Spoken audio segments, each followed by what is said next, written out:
नमस्कार प्यारे बच्चों, बहुत बहुत स्वागत है आपका अपने YouTube channel NCERT study point पे।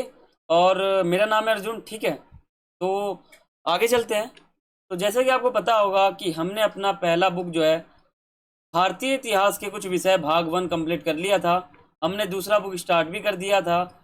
और इस बुक में जो आपके चैप्टर हैं, तो हमने 5वां चैप्टर कर लिया, 6ठा चैप्टर कर लिया, 7वां चैप्टर कर लिया, और 8वां का जो है हम आज के इस वीडियो में पार्ट 4 देखने वाले हैं। ठीक है, चैप्टर तो आपका आसान है, लेकिन मैं आपको हर वीडियो मतलब मैं आपको पार्ट वाइज करा रहा हूँ, ताकि जो आपका वीडियो है 5 मिनट का, 7 मिनट का, 8 मिनट का बने और ज़्यादा बड़ा ना हो। ठीक है, इस तरह कराऊंगा तो आपको समझ में भी आएगा और आपको ज़्यादा बड़ा नहीं लगेगा।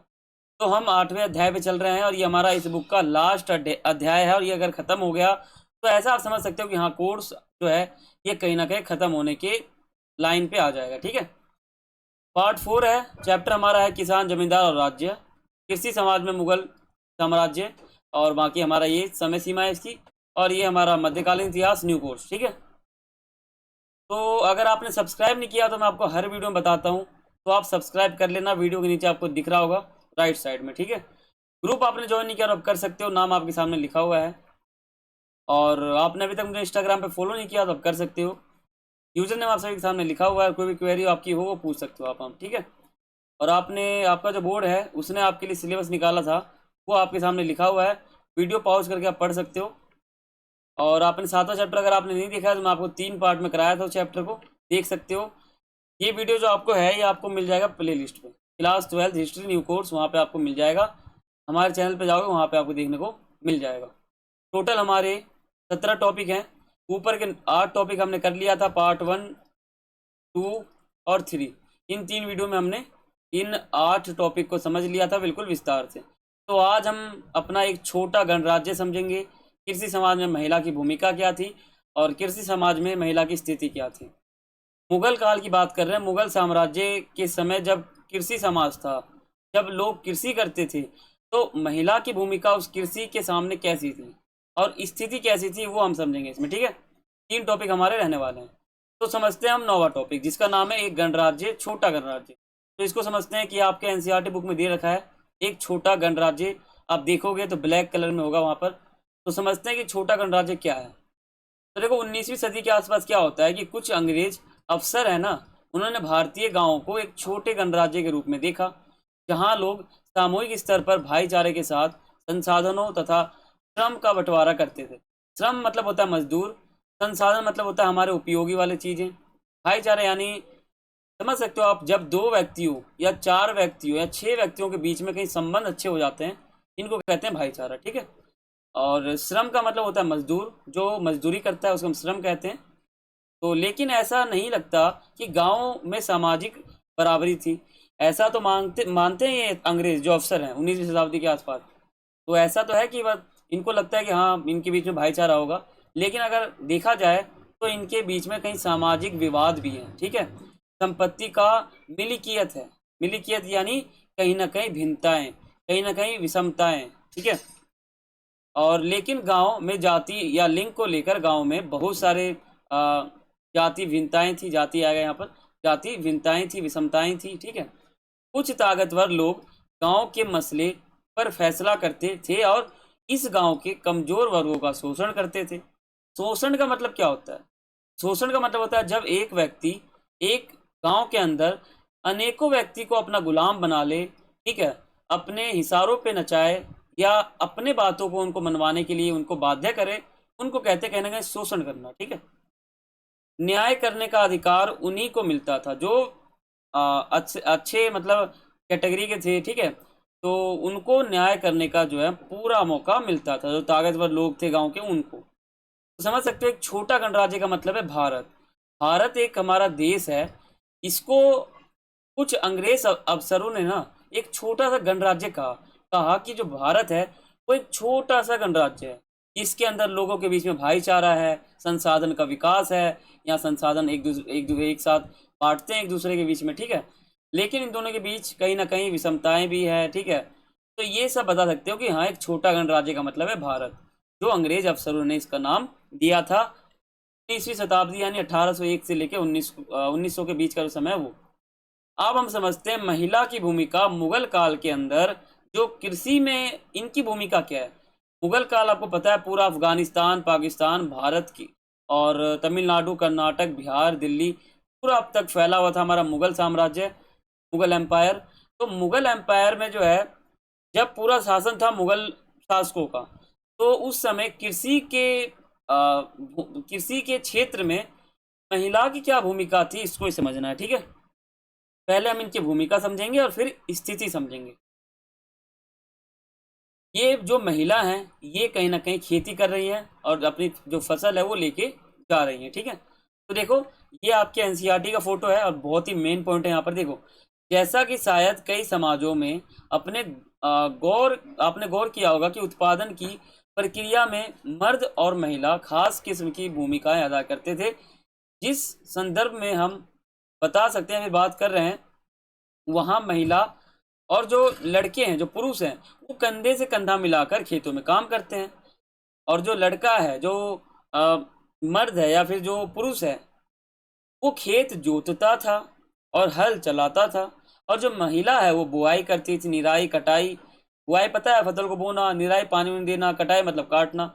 ये साथ ले लेकर पकी हुई फसल का दाना निकालने का काम करती थी।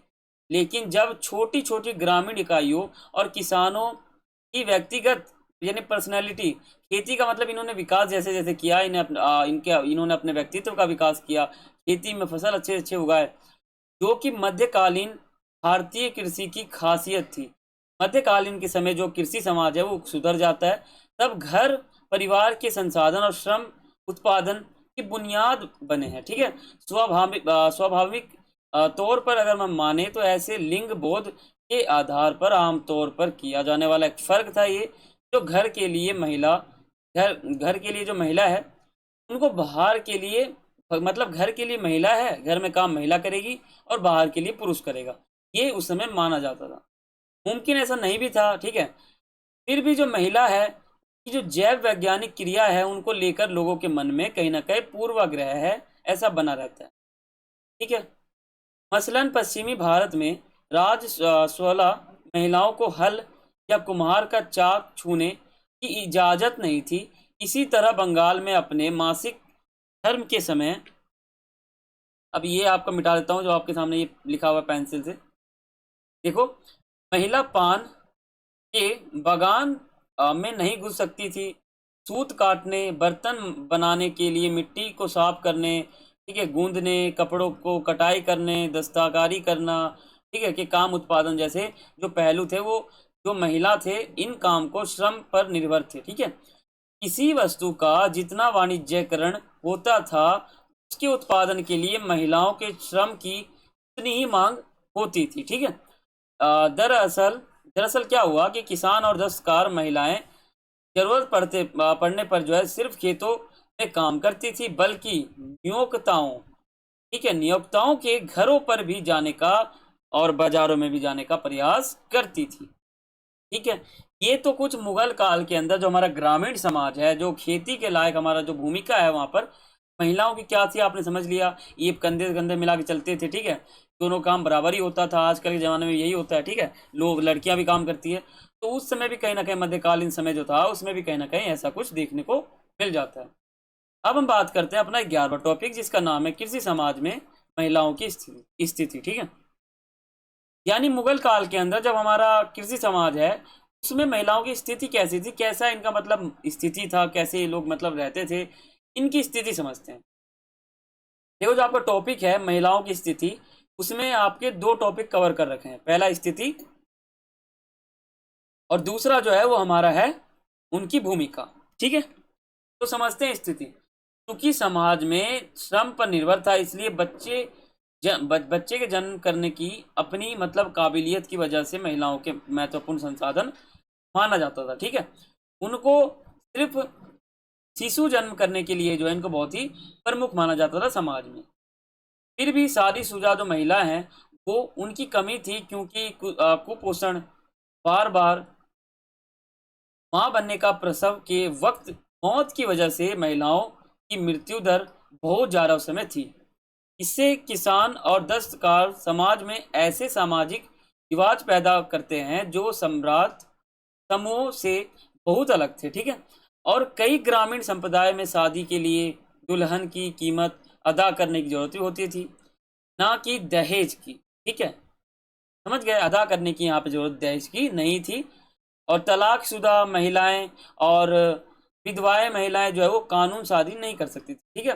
महिलाओं की प्रचलन शक्ति की को इतनी अहमियत दी जाती थी कि उस पर काबू खोने पर बड़ा मतलब डर सा होता है, ठीक है। स्थापित रिवाजों के मुताबिक घर का मुखिया जो है वो पुरुष होता था। इस तरह जो महिला है वो परिवार और समुदाय में जो पुरुष है उनके द्वारा जो है पुरजोर यानी काबू रखना चाहते थे, मतलब काबू रहते थे इन दोनों के बीच में, ठीक है। बेवफाई के शक पर ही महिलाओं को भयानक दंड किया जाता था। समझ गए। ये कुछ महिलाओं की तस्वीरें हैं जो आपको दिख रही होगी, ये मुगल काल का ही है और इनको आप देख सकते हो। देखो आगे समझते हैं, आगे कुछ टॉपिक है। देखो, राजस्थान, गुजरात और महाराष्ट्र आदि जो पश्चिमी भारत के इलाके हैं, उनसे कुछ दस्तावेज में ऐसी दरखास्त मिली है जो महिलाओं के न्याय और मुआवजे की उम्मीद से ग्राम पंचायत को भी भेजी थी। पत्नियां अपने पतियों को बेवफाई का विरोध करती थी, दिखाई देती थी, या फिर गृह स्थिति के पुरुष पर ये आरोप लगता था कि जो पत्नी है और बच्चे अनदेखी करते हैं यहाँ पर, ठीक है। पुरुष की बेवफाई हमेशा दंडित होती थी, लेकिन जो राज्य है और जो ऊंची जाति है, ठीक है, ऊंची जाति जो है उनके जो लोग अक्सर क्या करते थे, सुनिश्चित करने की कोशिश करते थे इसमें कि जो परिवार का जो भरण पोषण है उनका इंतजाम हो जाए। ज़्यादातर महिलाएं ने क्या किया कि जो ग्राम पंचायत थे उनको दरखास्त देती थी और कहती थी कि उनके नाम का दस्तावेज जो है वो दर्ज नहीं किए जाए। दरखास्त करने वाली जो हवाला गृहस्थी के मर्द मुखिया की माँ, बहन, पत्नी के रूप में दिया जाता था, ठीक है। आगे समझते हैं। देखो, भूमिहर वृद्धजनों में महिलाओं की पुश्तैनी संपत्ति का हक मिला हुआ था। पंजाब से ऐसे उदाहरण मिलते हैं जहां महिलाएं, विधवा महिलाएं पुश्तैनी संपत्ति के विक्रेता के रूप में ग्रामीण जमीन के बाजार में सक्रिय हिस्सेदारी रखती थी। हिंदू और मुस्लिम जो धर्म है हमारा, उसमें महिलाओं को जिम्मेदारी उत्तराधिकारी की मिली हुई थी, ठीक है, जिसे बेचने तथा गिरवी रखने के लिए वह स्वतंत्र थी, ठीक है। बंगाल में भी एक महिला थी, जमींदार पाई गई, वो जमींदार थी, ठीक है। 18वीं सदी में क्या हुआ कि सबसे बड़ी और मशहूर जमींदारियों में से एक थी राजशाही की जमींदारी, जिसकी कर्ता धर्ता एक स्त्री थी, यानी वो कहीं ना कहीं जमींदार थी, ठीक है। उनके अंडर में 50 गांव हुआ करते थे उस समय, तो कह सकते हो कि हाँ इनकी स्थिति अच्छी भी थी और बुरी भी थी, है ना। तो ये हमारा पार्ट 4 समाप्त हो जाता है। 3 वीडियो और आएगा, पार्ट 7 में हमारा खत्म हो जाएगा, ठीक है। सब्सक्राइब नहीं किया तो आप कर सकते हो, बेल आइकन पर क्लिक कर सकते हो और वीडियो को लाइक कर सकते हो, शेयर कर सकते हो। कोई भी आपको डाउट है आप कमेंट कर सकते हो और आप मुझे बताना कि आपने नोट्स बनाया कि नहीं बनाया। आप मेरे चैप्टर को देखो, पार्ट को देखो और नोट्स बनाते हुए चलो, तभी आपको फायदा हो, ठीक है। तो मिलते हैं अपने अगले पार्ट में, पार्ट 5। तब तक के लिए सभी को थैंक्स फॉर वॉचिंग। जय हिंद,